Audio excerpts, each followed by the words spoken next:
Hayırlı gün, hürmetli dostlar, yakınlar, tanışlar. Mine qaytdım hele altınımdan halim birge. Ekiliğine yaşamadığız Allah'a şükür. Hazır inene halim bildim. Hazır Haniyanın müziğine varıp bir dua kıldırıp çıkabız Allah bilse. Sen sağ bulağız, biz Allah'a şükür. Evet, min Haniyanın müziğinde.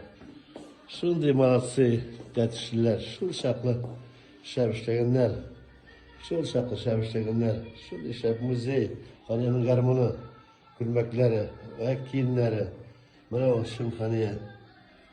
Bana mikrofonu, bana sonraki giyen gülmekleri, konserti var ha. Unutmakta mısın?